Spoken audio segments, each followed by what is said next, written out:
আমি জনাব তারেক রহমানের প্রতি, আমাদের মাননীয় প্রধানমন্ত্রীর প্রতি একটা দরখাস্ত, একটা আর্জি একজন বিএনপি কর্মী হিসেবে বলতে চাই, সাধারণ কর্মী হিসেবে, যে আপনি দয়া করে প্রত্যেকটা সেক্টরে বাংলাদেশের দুর্নীতি বন্ধ করার জন্য সজাগ হন। জনগণের জন্য কাজ করা উচিত। নিজে দুর্নীতি করে অর্থ বানানোর জন্য কাজ করার জন্য কিন্তু সরকার গঠন করেনি বিএনপি। আমি মনে করি জনাব তারেক রহমান যে মোটো নিয়ে কাজ করছেন, জনগণের জন্য, জনগণের শক্তি নিয়ে কাজ করছেন, উনি এভাবে করে কাজ কন্টিনিউ করলে ইনশাল্লাহ আশা করি বাংলাদেশের উন্নয়ন কেউ রুখতে পারবে না। এই বাংলাদেশ সিঙ্গাপুরে তো বেশি দিন লাগবে না যদি দুর্নীতিকে আমরা বন্ধ করতে পারি। আমি মনে করি সিন্ডিকেটগুলো ভেঙে দেওয়া উচিত। সরকারের সিন্ডিকেটের দিকে নজর রেখে সিন্ডিকেট ভেঙে দেওয়া উচিত।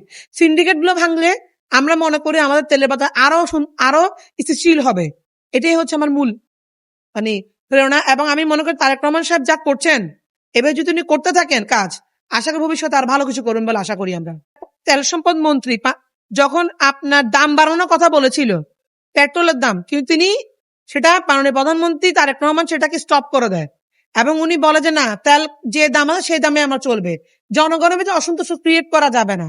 প্রধানমন্ত্রী তারেক রহমান আসার পর, দায়িত্ব গ্রহণের পর 20 থেকে 25 দিন হয়েছে, বেশি হলো, কারণ রোজার ঠিক পূর্ব মুহূর্তে ওনারা সরকার গঠন করে এবং এই অল্প সময়ের মধ্যে সব ধর্ম নির্বিশেষে ইমাম, মুয়াজ্জেম, পুরোহিত সকলকে যে টাকাটা উনি প্রদান করে সম্মানিটা, এটা আসলে বাংলাদেশের ইতিহাসে বিরল বলে মনে করি আমি।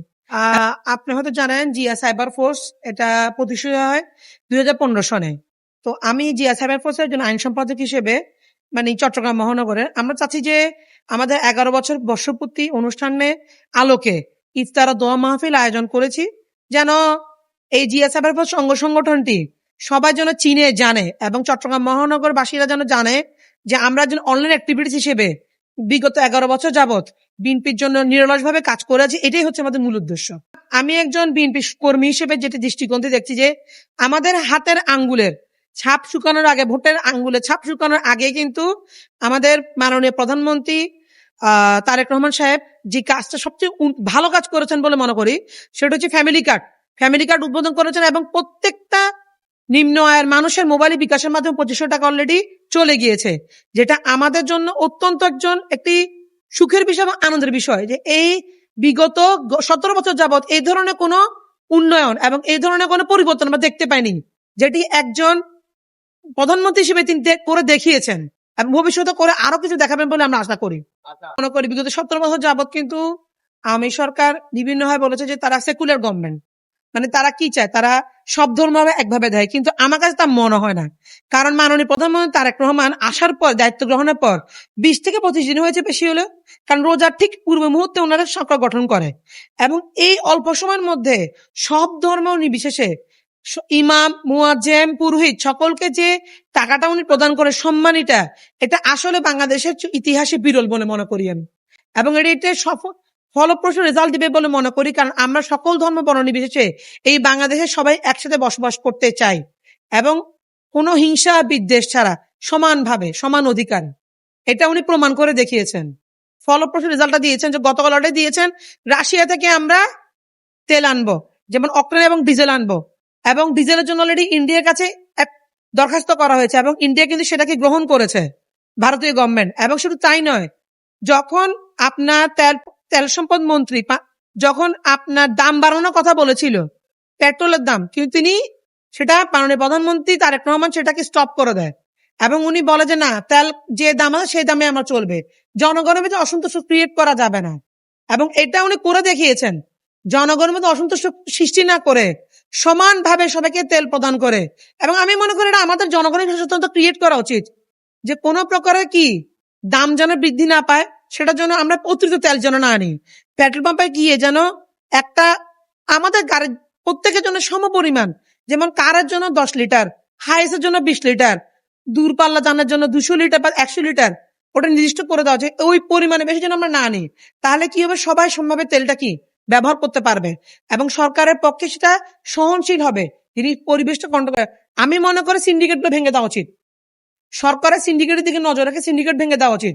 সিন্ডিকেটগুলো ভাঙলে আমরা মনে করি আমাদের তেলের বাজার আরো স্থিতিশীল হবে। তারেক রহমান সাহেব যা করছেন, এবার যদি উনি করতে থাকেন কাজ, আশা করি ভবিষ্যতে আর ভালো কিছু করবেন বলে আশা করি আমরা।